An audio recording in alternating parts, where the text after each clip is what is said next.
Good morning. Welcome to Agenda. Sitting in for Sito Beltran, I'm Ed Lingao. Today we discuss the country's vaccination goals and the plight of teachers in the blended learning setup. Watch us on Signal TV channels 8 and 250, the Signal Play app, or on Facebook and YouTube accounts of One News. Now, before we go to today's interviews, let's first take a look at the front page of the Philippine Star. The National Capital Region, or NCR, and nearby provinces of Bulacan, Rizal, Laguna, and Cavite, or what we call NCR Plus, will remain under general community quarantine with restrictions until the 15th of June. Meanwhile, some cities, including Iloilo City, Zamboanga, Cagayan de Oro, will be under modified ECQ until the middle of June. Visit onenews.ph or on Facebook for a full list of the new quarantine restrictions. And still on the COVID-19 pandemic, the palace says the government is ready to provide additional vaccines to areas that require special attention or those that are experiencing a surge in COVID cases. Let's discuss more of that in a few moments with Dr. Maria Consorcia Quizon of the National Immunization Technical Advisory Group, or NITAG. And in other news, political party PDP Laban, that's actually the ruling party, is calling on its chairman, Philippine President Rodrigo Duterte, to run for vice president in the 2022 polls. But let me rephrase that a bit. A faction of the political party, one of two factions of the political party, PDP Laban, is calling on its chairman, President Duterte, to run for VP in 2022. In that faction's party resolution, they're even urging the president to choose his own running mate.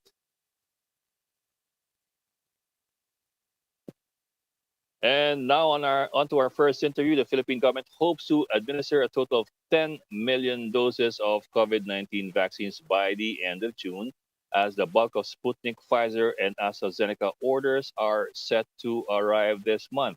Now, millions of Filipinos will also be qualified for inoculation this month with the start of the rollout to A4 and A5 priority groups.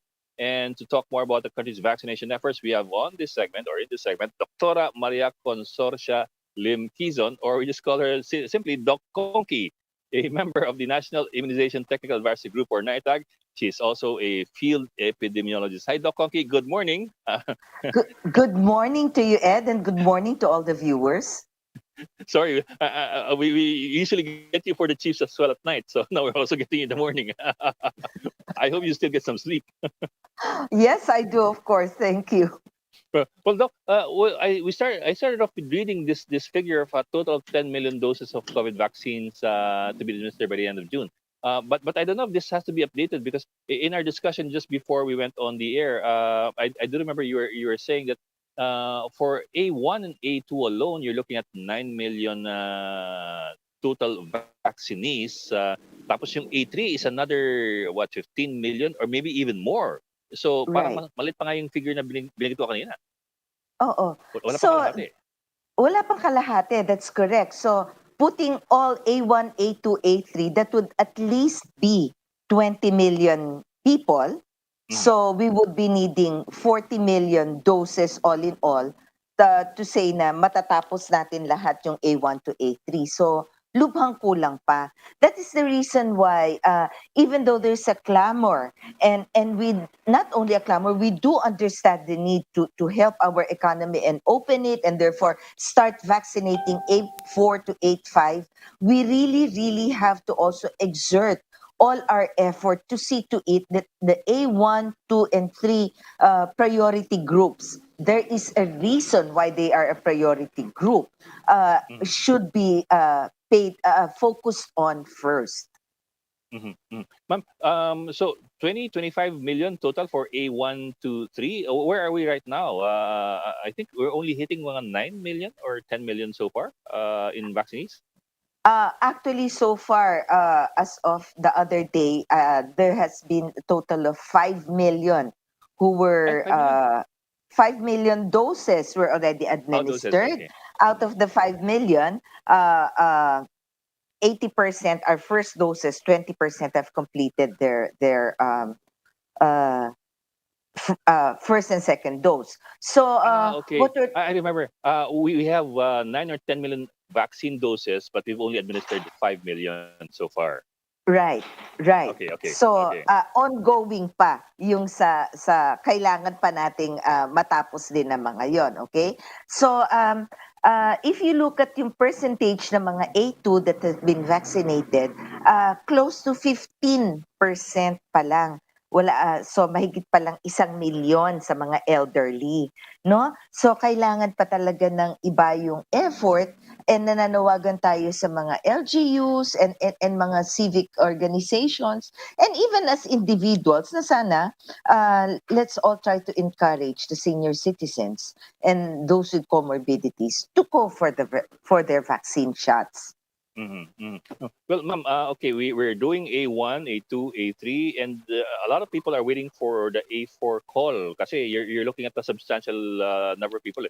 Some estimates anywhere from 22 million up to 30 million involved in A4 alone. Ito yung economic frontliners. And I think that's the biggest. So far that's going to be the biggest bunch of all of them. Are we ready for that amount of vaccinees? Hindi ba Well, oo, hindi naman. Kaya nga hangga't maaga sana, napakalaking bagay ng pagpaparehistro. Kasi that will be able to make yung proseso or yung sistema mas maayos, no? Kesa yung walk-in ka ng walk-in, ang haba ng pila, yung ganon. And then you get frustrated, you get galit, and again, you blame the government, yung ganon. Sana kung pwede magparehistro, at sana din naman yung mga local government may sariling diskarte aside from the rehistro in order to make all these things more systematic at ma-reach natin. That's one challenge, no? The other challenge is pagdating ng mga bakuna and we're really ready to roll out hanggang A4, hanggang A5, dapat expedient, yung mas mabilis sa mas maraming tao as much as possible. Yung ganon. So, ito yung challenge sa LGU. Paano natin gagawin yan na mabilisan? Kasi, oo, sabi nga namin, ang tansya ng mga eksperto para maging effective daw ay sana ma-reach natin yung 500,000 jobs a day. So far, tuwan-tuwa na tayo sa 120, wala pang 200,000 a day. Well, medyo natutuwa na rin tayo kasi naman, hindi naman ganun karami yung bakuna. So mukhang nakakapag-dry run tayo na when the real thing comes, we hope that we can really be able to manage that. Pero ma'am, yun nga, you're looking at that many people all as one group. In an earlier discussion, I think with Yusek Berhere, she mentioned the possibility of subdividing A4 further para hindi isang bagsakan yung dating ng mga tao doon sa vaccination areas kasi yun nga if there are still some stutters in the vaccination process for A1 to 3 na mas kaunti pa lang with A4 na 22 to 30 million baka ma-overwhelm ang system. So I was wondering lang if you in NITAG have any discussion as to subdividing A4 further for priorities. There are so many ways kasi para gawin yun. Maaring ang tawagin mo muna per age group. Let's say the older one, the better. Among the 8.4. Di ba? Kasi bakit ba? Dahil yung mga habang nagkakaedad ng konti, yun ang mas vulnerable for moderate and severe form, hindi ba? So we can do it that way. We can also do it yung per subgroup na kung yung drivers na muna, kung yung sa teachers na muna or something like that.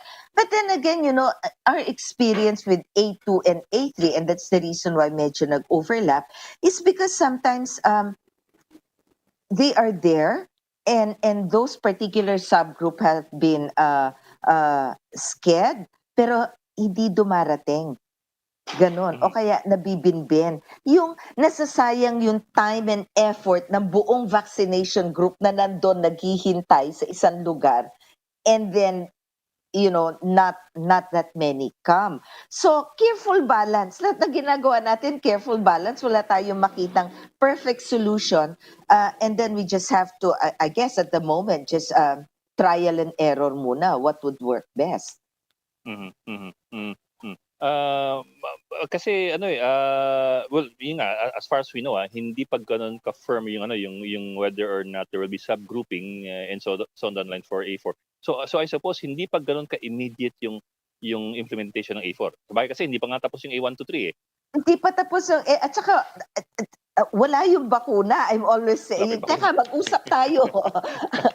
Ano, kaliwaan tayo. Kailangan nasa Ma'am, palad sige yan. ma'am. Kung Give kung it to kali me. kung kaliwaan tayo anong meron na natin at para kanino? So far, what do we have and for whom?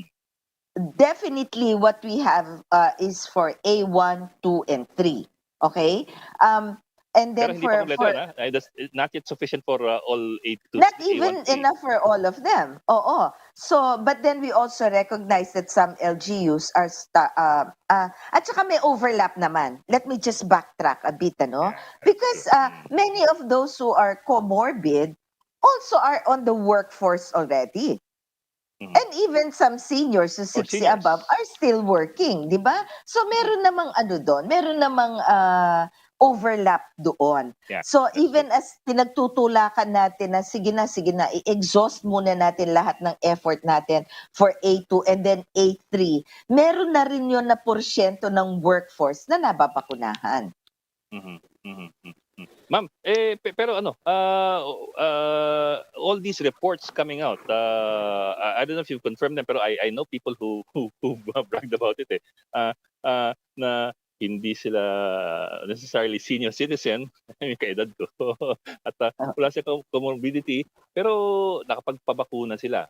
I know, actually it's not NITAG's job, it's implementation already, but looking Oo. at how things are going, we haven't even vaccinated all the people we have to vaccinate from A1 to 3, and yet there are some leakages, if you might call them that. There are some Oo. leakages Oo. Oo. in the system, allowing people who are not in the priority categories to get in, and I suppose that also affects the whole vaccination process. Oo.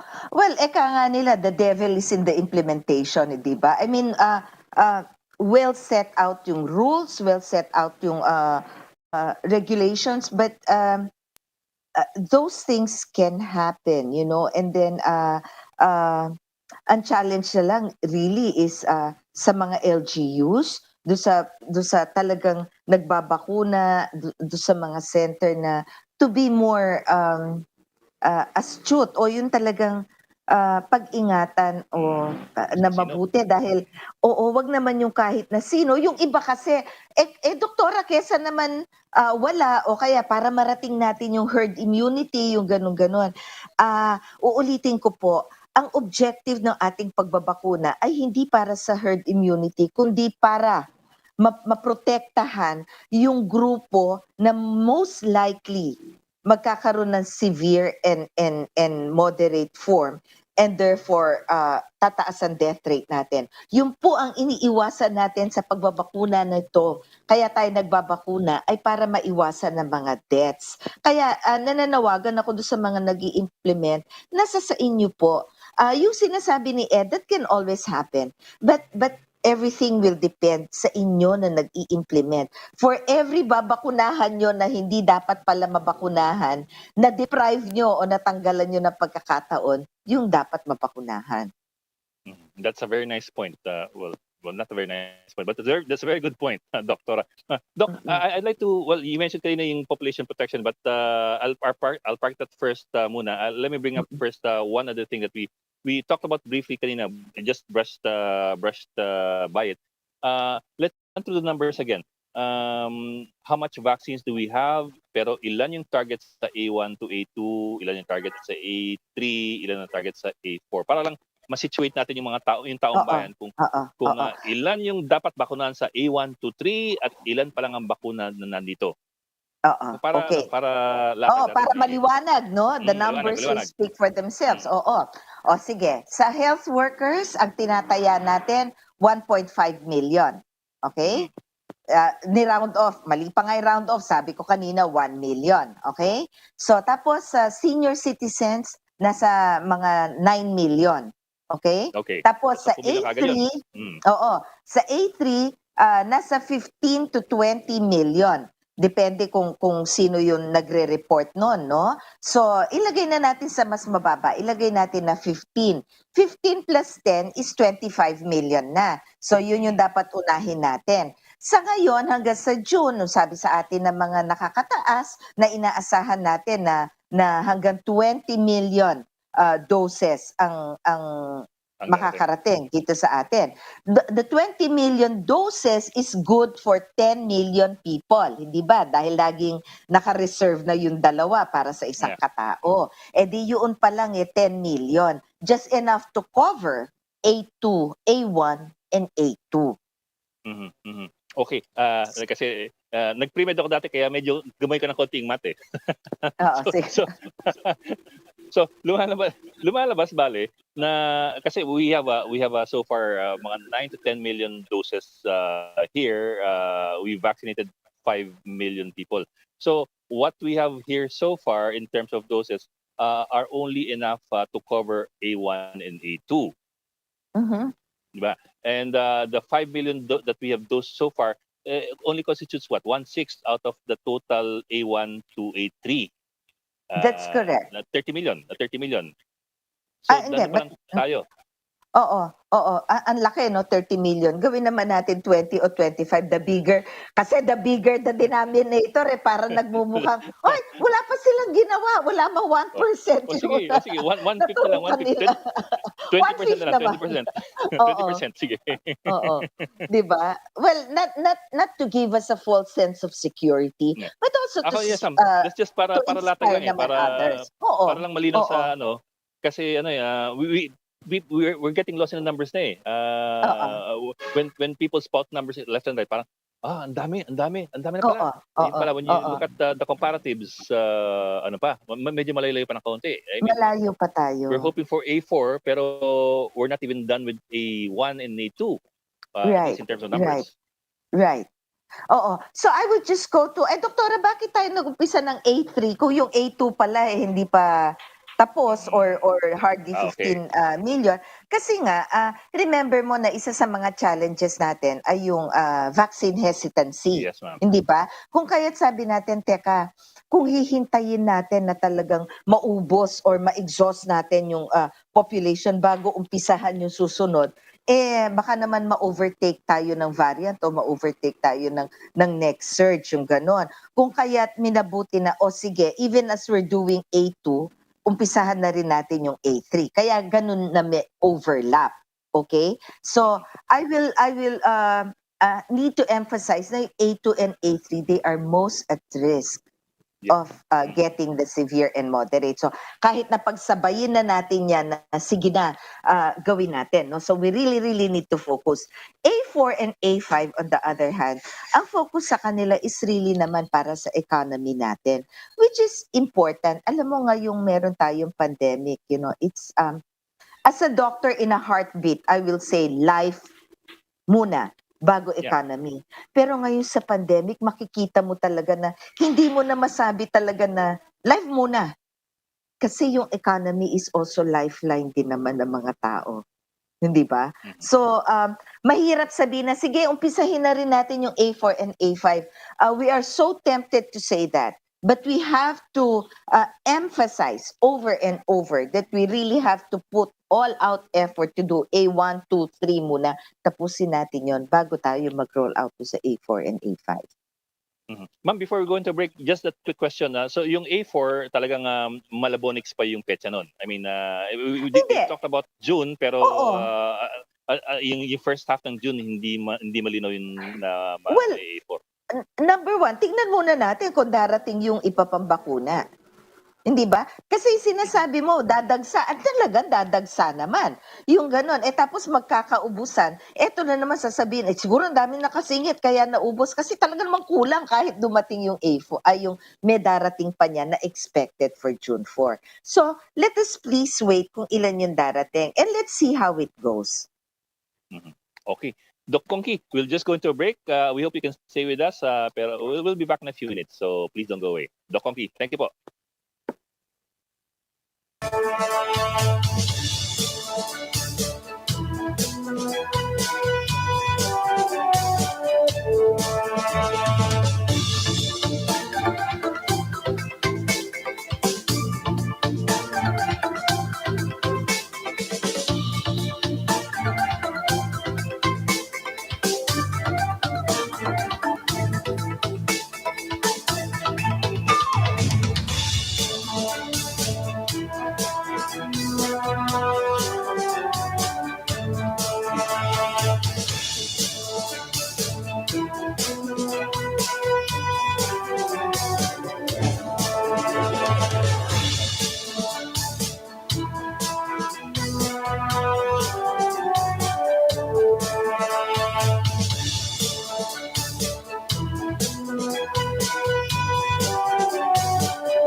welcome back to Agenda. I'm Ed Lingao, and still with us is Dr. Maria Consorcia LIM-QUIZON of the National Immunization Technical Advisory Group. Doc Conky, thank you for staying with us.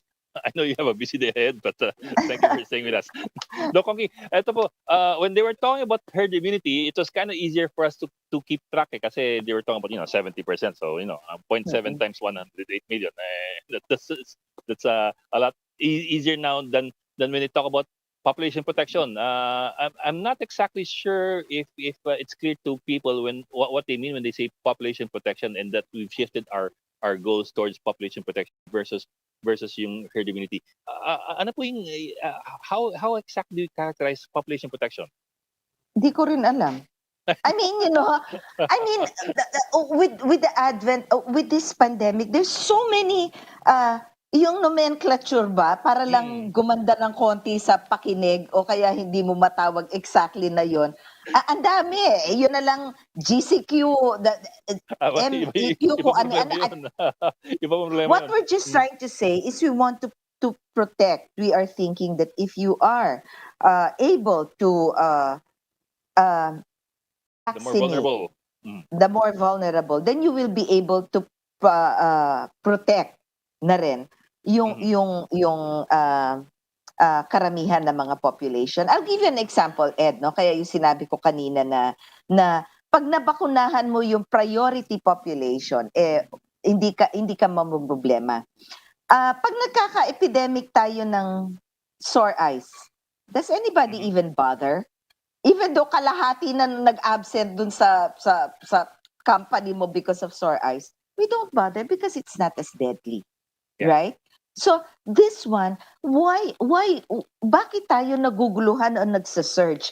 Pag nag-search, pag nagpanic tayo, it's not because ang dami na nagkasakit, nagka-flu-like symptoms. Hindi yon. More often than not, it's because overflowing ang hospital. Yeah. Hindi na kaya ng hospital. Yung mga doktor ang sumusuko, please, mag-lockdown tayo kasi hindi na namin kaya. Hindi ba? Kasi dumadami yung moderate and severe form.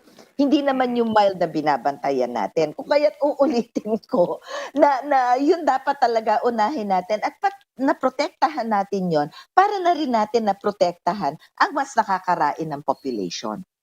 Mm-hmm. Actually, ma'am, one explanation that I heard before was when you talk about herd immunity, it's not necessarily 70%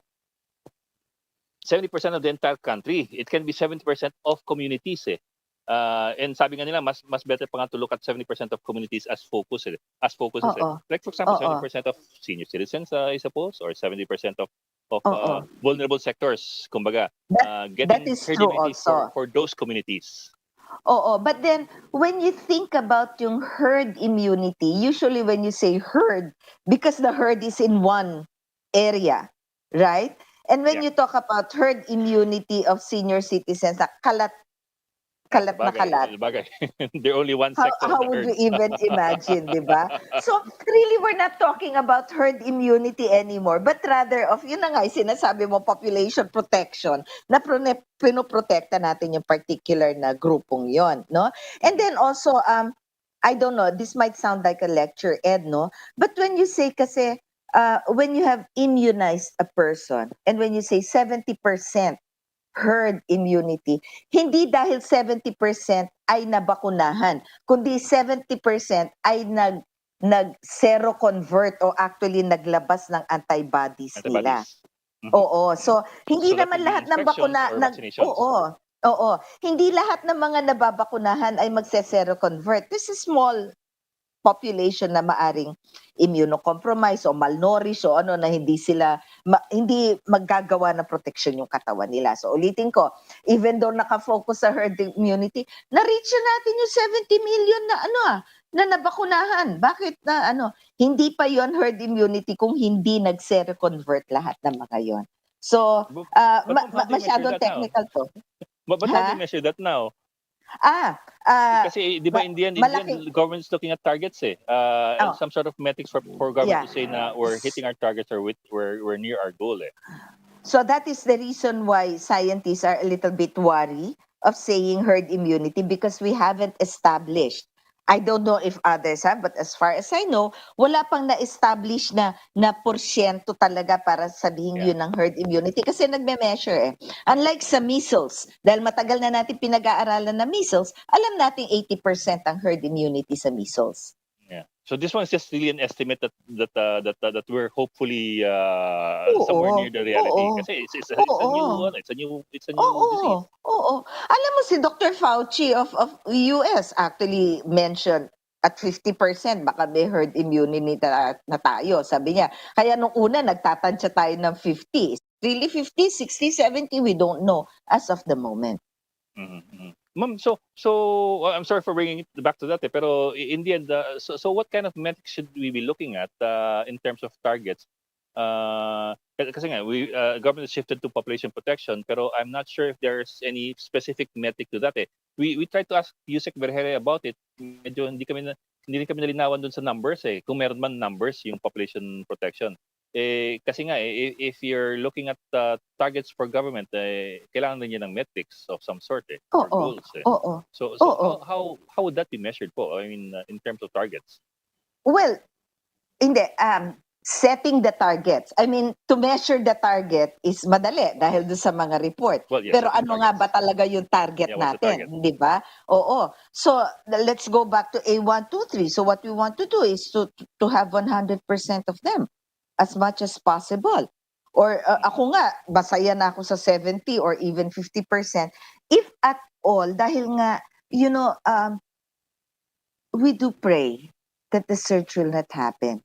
But the indications or yung practicality, ang sinasabi is maari maka-experience ulit tayo ng surge. And as long as hindi nagkakamataya ng mga tao, I mean, sige, kung tila ng kaso, di tila ng kaso sila, wag lang magkamatayan. As I told you, yung example ko ng sore eyes, mag-sore eyes man ang kalahati ng population, you really don't care, you know? Wag lang magkamatayan. So that is what we're after. You know, whether it's 50, 60, or 70, or as I said, 100%, you know, we don't want deaths. So that is what we're trying to prevent. Ma'am, beginning today, today's June 1, no? Yeah, today's June 1. Beginning today, we shift to GCQ. Ito yung sasabi niya magulo. Sabi ko nga, hindi ko GCQ naintindihan yan. with restrictions. Hindi na with heightened restrictions, with restrictions na lang. Oo. Medyo mahirap ipaliwanag pero how does the medical community view this? Is this something that you welcome, or is this something that you look at with caution? Well, nagluwag tayo kahit paano, nagluwag tayo. Oo, it's still with caution. It's still with caution. I mean, kung ako tatanungin mo, hangga't pwede magtago tayo. Remember mo nung national lockdown, talaga namang, nung nagbukas, doon talaga nagbukas din, ano? Pero, that's not feasible. That cannot be done.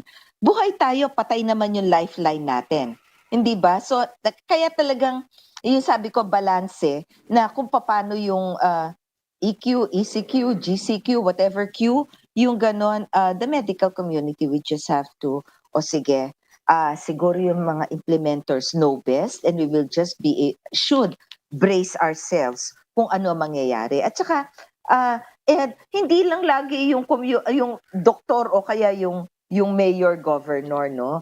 Yung individuals din, nasa sa atin din, we have a responsibility to practice yung minimum standards, and also kung wala ka rin lang dahilan na kakalat-kalat, huwag ka magkalat. Kumbaga, di ba? Ma'am, I don't know how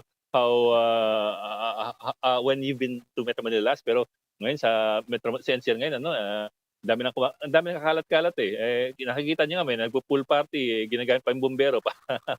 Oo, that was para sa akin. Oh Freak my out ba? God, Freak out? unthinkable. Oo. Ganito, yung balikan natin yung sinabi mo na gobyerno ba o yung tao ba o ano bang klase, payag ba kami sa EQ, ECQ? At the end of the day, kahit gaano tayo ka-stricto, nababantayan ba? Meron ka na ba nabalitaan na actually nakulong o kaya naparusahan dahil dahil hindi nag-face mask? Yun na nga, yung nag-pool party doon. Hindi ba? Parang, dahil hindi tayo pinaparusahan. it's so hard to follow. Hindi pa ba parusa yung magkasakit ka? Or, wag naman sana yung mamatayan ka na dahil sa COVID. Well, the thing with a lot of people kasi is until they get hit, they don't seem to mind. Well, that's well, that's recognized as a problem. Doc, let me zero in on one particular thing. A week ago, Vietnam reported a new variant that has emerged that apparently is a hybrid of UK ba? Yeah, UK variant and the Indian variant.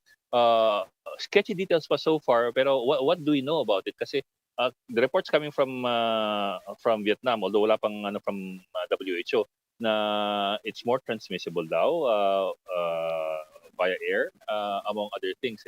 How bad is it? Do we know?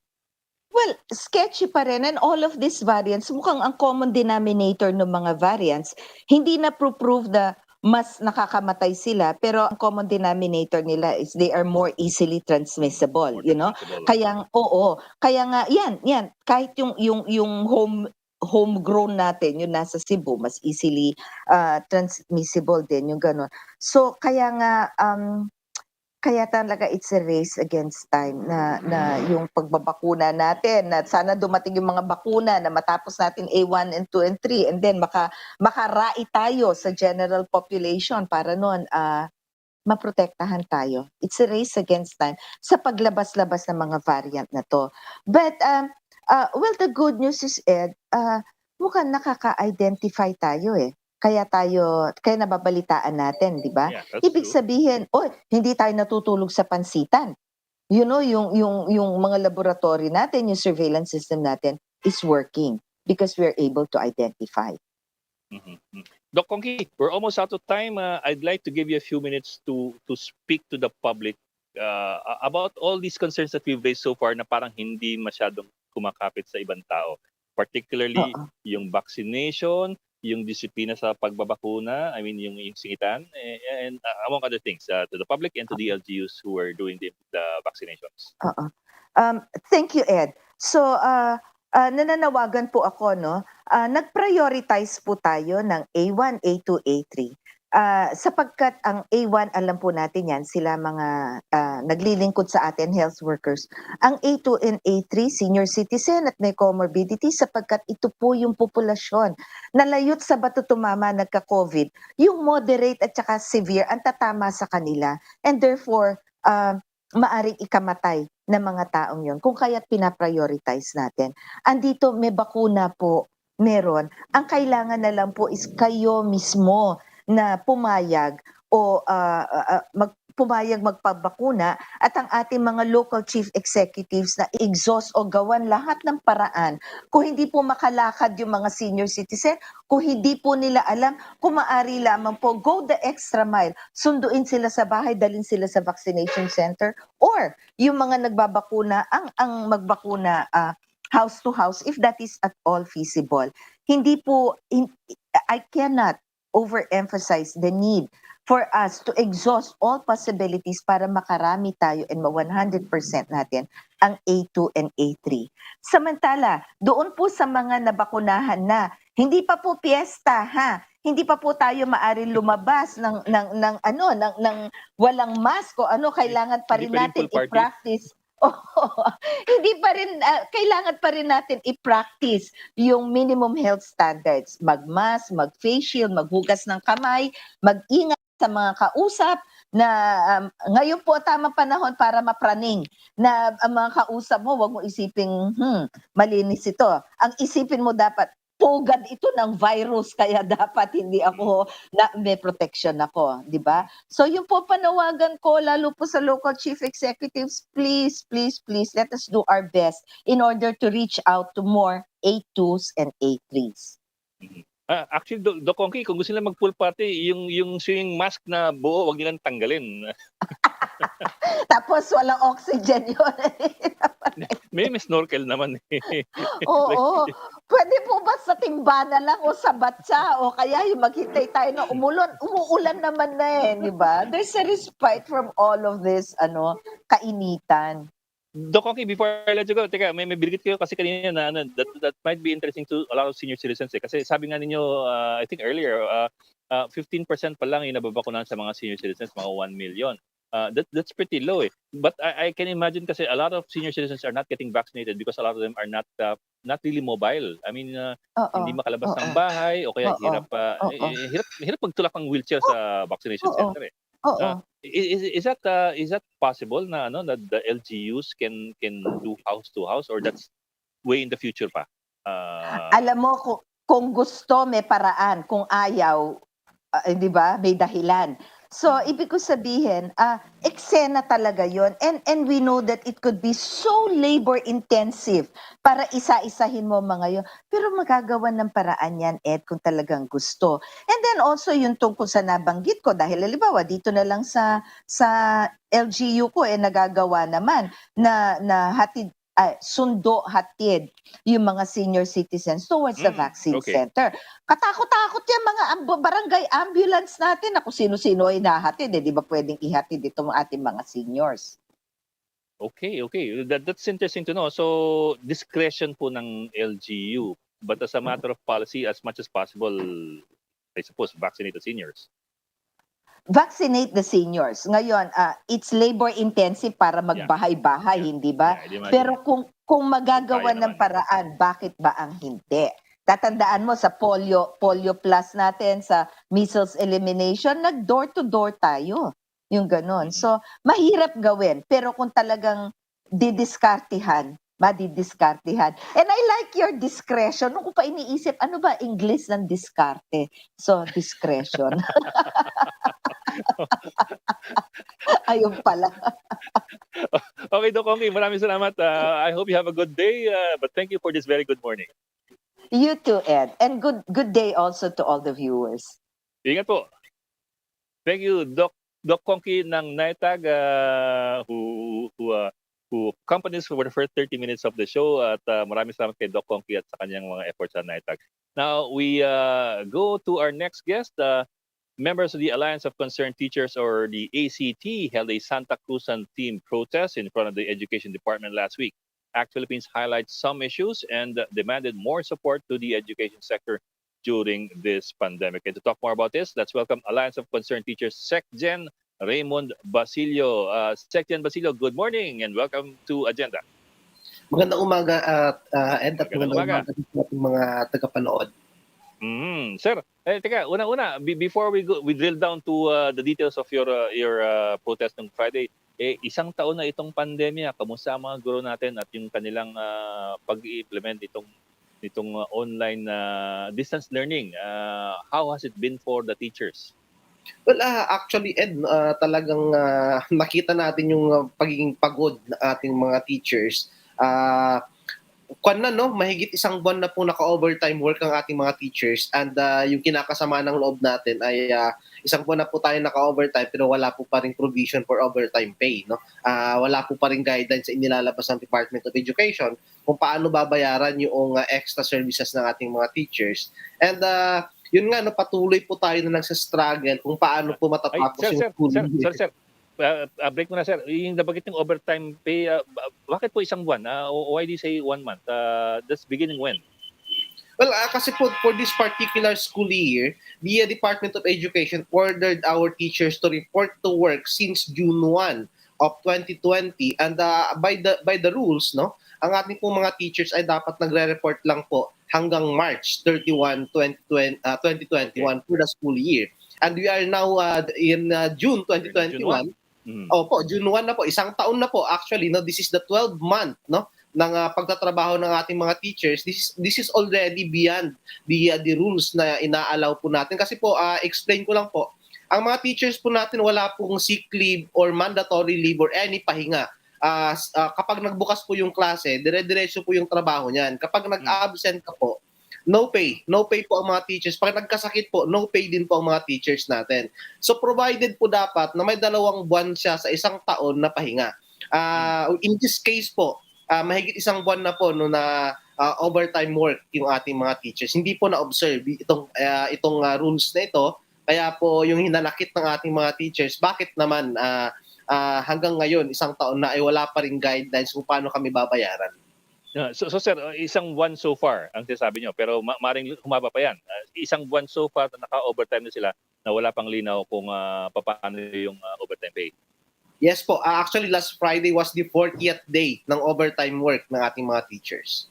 That amounts to ano po, para meron tayong may numbers tayong kakapitan na that amounts to how much for how many teachers or for how many hours. So yung ganun po. Well, actually, ang dinidemand po namin ay at least yung provision po noong regular na rate, no? Plus additional 25% kasi yan po yung nasa labor code natin na kapag nagpa-overtime ka ay may 25% na additional pay. Add-on. So, add-on po doon sa regular rate, no? Kaya ang tingin po namin, kailangan mag-implement ng double pay for this additional months of services ng ating mga teachers. Kasi nga po, dapat nakabakasyon ngayon ng ating mga teachers. Sir Raymond, para lang konkreto sa pagkakaintindi ng mga tao nakikinig sa atin. So, ito po for example yung lowest paid teacher, mga magkano dapat yung overtime na makukuha niya itong nakaraan. Yung ganung konting numbers ba? Konting metrics para lang madali ma-imagine ng nakikinig. Ang isang karaniwang grupo ay dapat makatanggap ng additional at least 30,000 na dagdag sweldo per month, no, with this overtime pay. And you're talking about how many teachers? 800,000, 900,000? That's around 850,000. 850,000 po sa buong bansa. Okay. So wala pang linaw yan? Wala pang linaw hanggang ngayon? Well, ang sagot lang po ng Department of Education sa atin ay inaaral pa daw po nila kung paano yung magiging guidelines. No? Kaya nakakalungkot po kasi isang taon na ay inaaral po pa rin. So that amounts to 24 so, 24 billion. Malaki po talaga, no? Pero yun nga po ang pinagtatakan namin bakit hindi ito na-consider noong nagkaroon ng mga promulgation on policies ay parang naisantabi yung labor rights ng ating mga teachers. Sa panahon po ng pandemya, the more na dapat natin i-observe yung mga labor rights. Oo. Yeah, I agree with you. Pero nga it's a huge, if I did my math correctly, it's 24.9 billion. Tama ko ba? I suppose you'll check this na rin eh. Assuming that they're all basic pay na lowest paid teacher, which they're not. So at the very least, 24.9 billion na hindi na consider kung paano i-source, tama ko ba? Kung paano i-source yung pambayad? O how does it go? Well, ang isang tinitingnan po kasi namin dapat, nung dinisenyo po yung school calendar, dapat tinignan to. If we don't have the money for this, ay dapat hindi natin in-overstretch yung ating mga teachers. No? Tingin namin na parang tinignan na lang dito ay extend yung school year, pa-report yung ating mga teachers. Wala naman pala tayong pambayad. Sana po, nung October 5 po nagbukas yung klase, dapat hindi po pinag-report yung mga teachers nung June 1. Dapat pinag-report po ng October para po hindi po umabot sa ganito na nag-overtime. Parang bahala na si Batman. Tingnan natin kung ano mangyayari at sino unang bibigay. Parang ganun nangyari. Tama po. At nakakalungkot nga po dyan ay kahit nga po sa COVID-19 until now, no, wala po pa rin programa para sa mga teachers natin. We have thousands of teachers infected with COVID-19 pero ni 5 duling po ay wala pong naipoprovide sa ating mga teachers. Natatawa nga po ako kasi nangyayari ngayon, nag-aambag-ambagan yung mga teachers para pang-donate dun sa teacher na may COVID-19. No? So talagang kami-kami yung nag-aalagaan sa mga sarili namin. Sir, I'd like to drill down into that issue, yung teachers and COVID-19. But we'll just go into a break. So we hope you can stay with us at babalik kami sa inyo patapos ng mga 2 minutes ng break lang.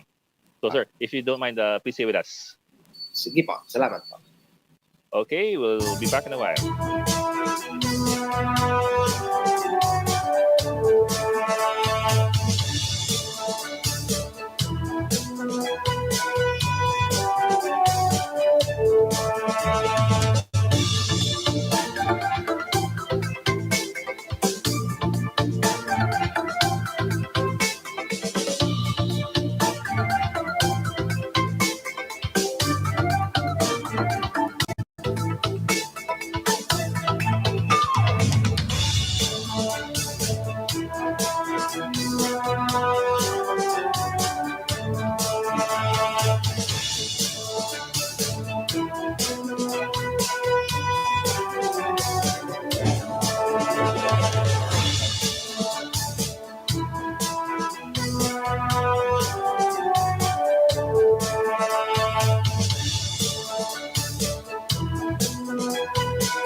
And we're back in agenda with Alliance of Concerned Teachers Secretary General Raymond Basilio. Sir, are you there? Yeah, there you are. Sir, before we went to the break, you were talking about teachers who were getting COVID-19 or getting infected with COVID-19. Sir, ilan na ho ba yung tinamaan ng COVID-19 sa ating mga guro? Well, yung data po namin as of October 5, and that's around 3,800 teachers yung nagka-COVID-19 na hindi pa po na dito na-input yung pumasok from November up to May of this year. Wala pong nilalabas na report kaya po problema kami kasi nakikita namin mga kasama lang namin COVID-19 infected na pero hindi pa sila included sa report. Teka sir, nagilun ako doon.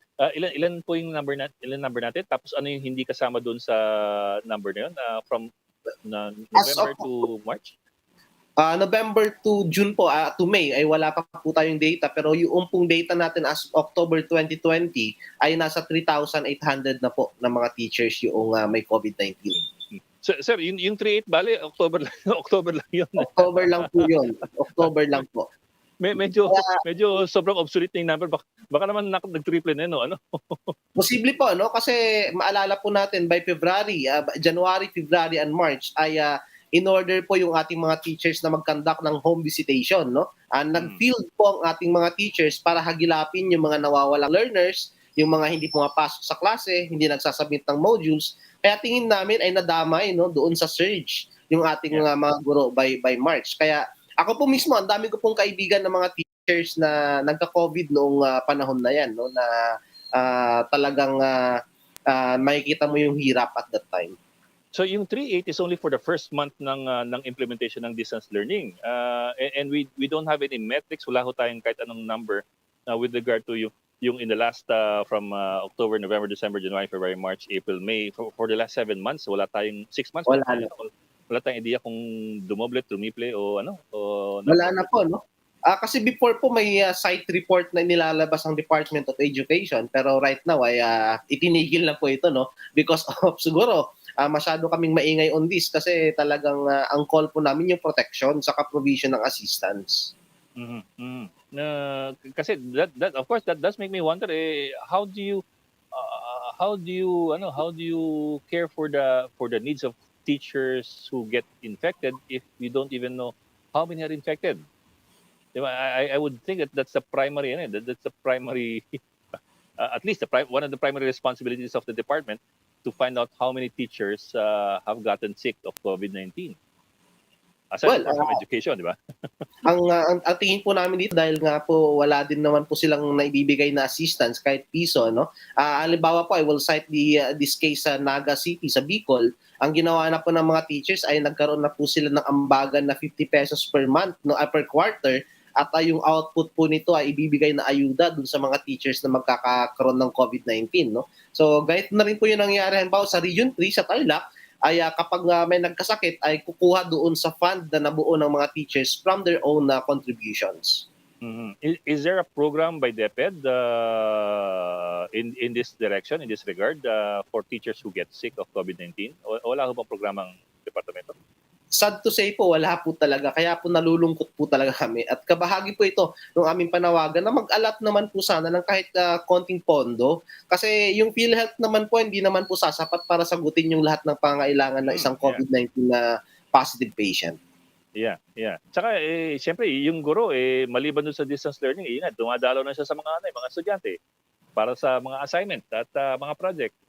Tama po kayo, actually, yun po isa, wala din naman pong hazard pay, wala din naman pong transportation na allowance na provided. Sagot-sagot po na lahat yan ng teacher, kaya nga sabi namin nung nagsanta Cruzan kami nung Friday, si teacher ay Reyna Abunada, kasi lahat ng expenses related to this, including yung pag-protect sa sarili niya, ay kanya. Wala siyang nakukuhang assistance. Pati ba sa transportation, sir, walang allowance yan? Dun sa distance learning, yung pagdadalaw dun sa mga lugar? Wala din po. Yun po yung masakit. Kanya-kanya po ng pamamaraan yan. Kaya nga po sa mga probinsya po, nahilig po ang ating mga teachers na bumili ng motorsiklo kasi yan yung personal na ginagamit nilang pandalaw sa kanilang mga estudyante. Okay. Sir, sige, ano po, moving forward tayo po, itong paparating na school year, ano pong nakikita ninyo? And of course, so learning din dun sa mga lessons nung nakaraang school year, ano yung mga kulang? Although nabanggit na ninyo marami sa kanila, ano yung mga kulang na kailangan punan? Pero moving forward, anong nakikita niyo sa parating na school year, 2021-22? Sana po natuto na po yung Department of Education. Nung nakarang linggo po, nung pagdinig sa Kongreso, inamin po ng DepEd na hindi umabot yung mga learning modules na ipina-imprenta for third and fourth quarter ng school year na ito. Ibig sabihin po, since March, no, up to this June and July, ay wala pong learning materials na na-print ang Department of Education dahil hindi daw po umabot sa oras. Sana po for next school year ay maging on time no yung provision nitong mga learning materials na ito para hindi po ang mga guro ang mapilitan na ng mga maghanap, mag-solicit ng bond paper, mag-solicit ng ink, mag-solicit ng printer. Hindi po ito kabahagi ng aming job description. Ang aming pong trabaho ay magturo, tiyakin na ang kabataan ay natututo. Sana po yung mga pangailangan na ito ay well provided. At pangalawa po, sana doon po sa mga low-risk areas ay sinisimulan na po dapat ng Department of Education yung paghahanda ng mga eskwelahan na ito para sa possible resumption ng limited, again, ulitin ko po, limited, voluntary face-to-face classes. Kasi nakita po talaga namin sa mga low-risk areas, sa mga far-flung areas, hindi po talaga pwede yung ganitong setup natin. Paano nga naman tuturuan ng magulang yung anak na yung magulang mismo hindi din po nakapag-aral? Paano nga din natuturuan magsulat, magbasa? Sila din po ay hirap magbasa, magsulat. Kaya talagang kailangan seryosohin ng Department of Education yung paghahanda ng mga etong sinasabi nga namin low risk or no risk areas para sa pagbabalik ng limited at saka voluntary face-to-face classes. Okay, sir, atras ako ng konti. Yung nabanggit niyo na yung third and fourth quarter, kung tama ang intindi ko, third and fourth quarter, wala nang nailabas na modules yung DepEd. Paano po ang ginawa ng mga guro sa kaso ngayon? Kasi, kumbaga, walang panghahawakan yung mga estudyante at mga teacher na babasahin ng materialis. Ano nangyari? Tama po kayo. Diyan na naman po lumabas yung pagiging resourceful ng ating mga teachers. Kanya-kanya ng pagbuo ng mga learning materials, kanya-kanyang bili ng printer, kanya-kanyang bili ng bond paper at ink para makapag-provide ng learning materials para sa ating mga estudyante. Kaya sabi nga namin talagang napakalaki ng utang natin sa ating mga guro kasi talagang pumalpak ang sistema, sinong sumalo? Mga teachers na naman natin. Kasi sir, kalahati ng school year yun. Third and fourth quarter. Apat na naman ang quarter. Tama po kayo. At ang binabanggit lang po ni Yusek San Antonio dito ay nahuli daw sa bidding process yung printing. Sabi namin, hindi naman siguro dapat ganyan yung rason. No? Hindi dapat ganyan yung pagtingin natin sa kalendaryo na implementasyon ng mga programa sa ilalim ng departamento. Okay, next school year natin kailan nang umpisa ba? Napag-usapan na ba yung beginning ng school year? Ang hindi ko ayaw ninyong magsimula earlier than September 13, tama ho ba? Tama po kayo kasi ang batayan po nito ay yung pong sinasabi ko kanina, dapat po ay naka 2 months vacation po ang ating mga teachers after po ng school year.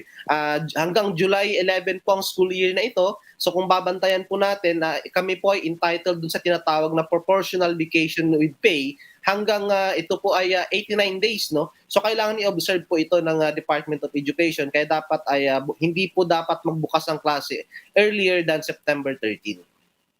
So, yung sinasabi niyong July 11, tama ho ba? Yung pag umabot ng July 11, yung school year, doon babagsak ng 77 days ng overtime yung mga guro.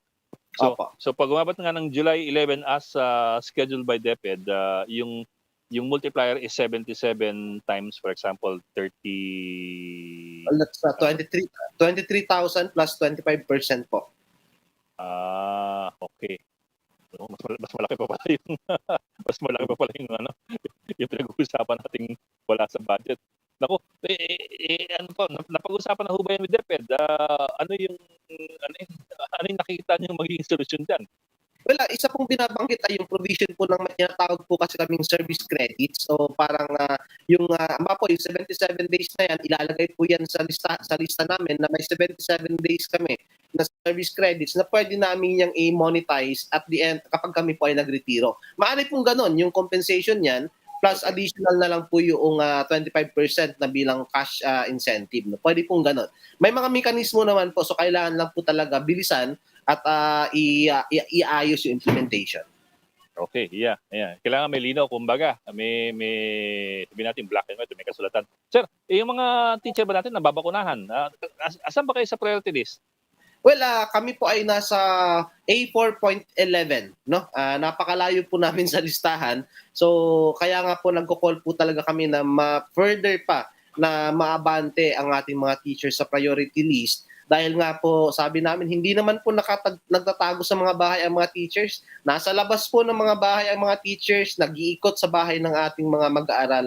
Kaya napaka-vulnerable ng ating mga teachers. Oo, kasi kung A4.11, yung A4 nga, hindi pa tayo sigurado kung kailan talaga yung bakunahan eh. Tama po kayo. At sabi ko nga po, nakakatakot na po ito kapag nagbukas muli yung school year at hindi pa nababakunahan ang ating mga teachers, ay paano na po kaya? No? Kayo sir, kayo ba nabakunahan na? May comorbidity ba kayo? Well, ako po ay may hypertension, kaya ako po ay nakapasok sa A3. At ako din po ay nag-COVID-19 positive na nung nakaraang buwan, and after recovery I took the shot. Okay. Pero di ba? Something to push for. Yung mga teacher natin ay sana mabakunahan na as a matter of priority. Well, tama po kayo. We agree with the Congresswoman Kimbo na ang mga teachers ay economic workers din, no? Kabahagi ng ekonomiya ang mga teachers kasi saan ba nanggagaling ang ating labor force, no? Nasa education sector. Kaya dapat pangalagaan ang ating mga Well, sir, hindi lang po economic workers, essential workers. Tama po kayo. I would think you're more than economic workers. Tama po. You're frontliners actually when you think about it. Anyway, maraming salamat po, Mr. Raymond Basilio ng Alliance of Concerned Teachers. Maraming salamat for joining us this morning. Maraming salamat po. Okay, and that's today's agenda. Stay tuned for all the latest on today's news. I'm Edwin Gao. We are One News.